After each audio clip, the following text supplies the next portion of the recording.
और राजस्थान का वो वागड़ का इलाका बिल्कुल गुजरात के बॉर्डर से लगा हुआ है और वहाँ लगभग 80-85% आबादी हमारी आदिवासी भाई बहनों की है।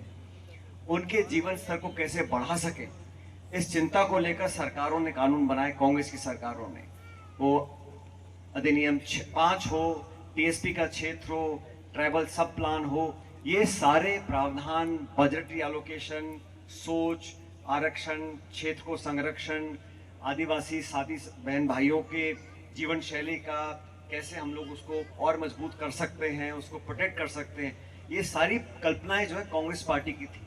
और इतिहास गवाह है, मैं ये नहीं कह रहा हूं कि मैं काल्पनिक बातें कर रहा हूं।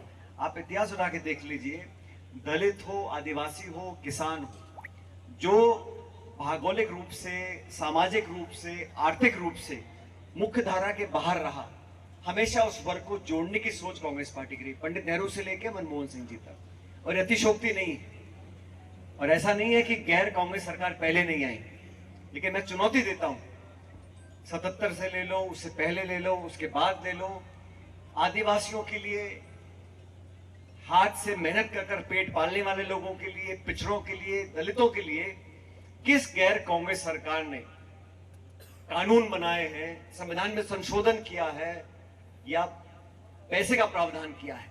जो स्कीम चल रही है उसको आप चला रहे हैं, लेकिन अभी 2014 के बाद भाजपा की सरकार दिल्ली में 12 साल से है। और अब देखिए, मॉनसून सत्र 20 तारीख को आने वाला है, उसके लिए पूरी जोड़ तोड़ शुरू कर रखी है कि हम कैसे ना कैसे परिसीमन का विधेयक लाएं, संविधान में संशोधन करें, और पूरी प्रक्रिया को उल्टा करना चाहते हैं। आप सब जानते हैं, पहले जनगणना होती है, जनगणना के बाद एक परिसीमन आयोग बनता है, परिसीमन आयोग की सिफारिश होती है, उसके बाद सरकार परिसीमन करती है। ये लोग पहले परिसीमन करना चाहते हैं। उनको मालूम है अगर जनगणना की संख्या आ गई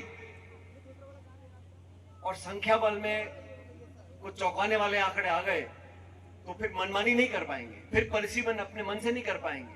इन्होंने किया है, असम में किया है, जम्मू कश्मीर में किया है। परिसीमन मतलब मन से आप सीमाएं बढ़ा लो, कम कर लो, काट लो, जोड़ लो। पहले तो एसआईआर कर रहे हैं, फिर परिसीमन कर रहे हैं। और अगर ये सरकार किसी हमारे आदिवासी भाई बहन, दलित भाई बहन के जीवन को बेहतर करने के लिए कोई संवैधानिक संशोधन लेकर आती तो कांग्रेस पार्टी हम सबसे पहले समर्थन करते।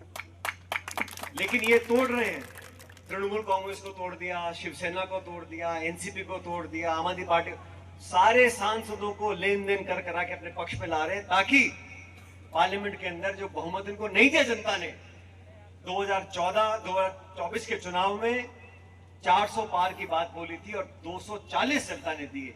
बहुमत नहीं मिला, 272 का बहुमत होता है, दो दलों को जोड़ के गठबंधन की सरकार है मोदी साहब की।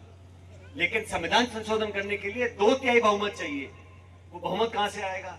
जनता ने वोट नहीं दिया, सांसद नहीं जिताए, औरों को ले आओ, उनको लाके अपने पाले में आप लोकसभा के अंदर 2/3 बहुमत साबित कर लो और परिसीमन कर लो। यह दिखाता है कि राजनीतिक लक्ष्य साधने के लिए कुछ भी कर सकते हैं, लेकिन आदिवासियों का, दलितों का, और ये 400 क्यों चाहते थे? जो डर लोगों के जहन में था कि ये संविधान से खिलवाड़ करना चाहते थे। जो प्रावधान संविधान में है, जो अम्बेडकर साहब ने कानून बनाए, संवैधानिक संरक्षण लोगों को दिया है, गरीबों को दिया है। और मैं तो खुले मन से बोलता हूं, अगर आज आरक्षण नहीं होता तो क्या हमारी विधानसभा, लोकसभा में हमारे दलित या आदिवासी भाई बहन जा सकते थे? संभव नहीं था। किसकी सोच थी? जनसंघ की सोच थी, बीजेपी की सोच थी, जनता दल की सोच थी? नहीं, उन लोगों की सोच थी जिन्होंने सच में संघर्ष कर कर देश को आजाद कराया था। और आजादी अंग्रेजों से नहीं चाहिए थी, आजादी उन सामाजिक त्रुटियों से चाहिए थी जो लोगों को दबा के रखते थे। क्या जरूरत थी नेहरू साहब को? जब प्रधानमंत्री बने थे, मनाए मर्जी वो अपना देश चला सकते थे, लेकिन गरीब, आदिवासी, दलित लोगों को, बहनों को, भाइयों को राजीव गांधी जी ने क्यों 73वां संविधान संशोधन लेकर आए? क्यों चुनाव होते हैं पंचायतों के अंदर सरपंच के? ये बीजेपी की सोच थी। 50% महिला को आरक्षण देना पंचायत समिति में, जिला परिषद के अंदर।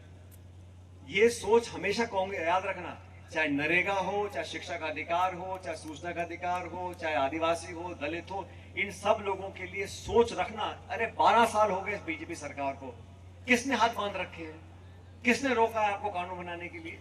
आप तो नोटबंदी करना चाहते हो, किसानों के खिलाफ काले कानून बनाना चाहते हो, और तमाम देश की संपत्ति, हमारे हवाई अड्डे, हमारे खान, हमारे गोदाम, हमारे बंदरगाह, सब 2-5 लोगों को देकर इस देश में आर्थिक जो फासला है अमीर गरीब का बढ़ाना चाहते हैं।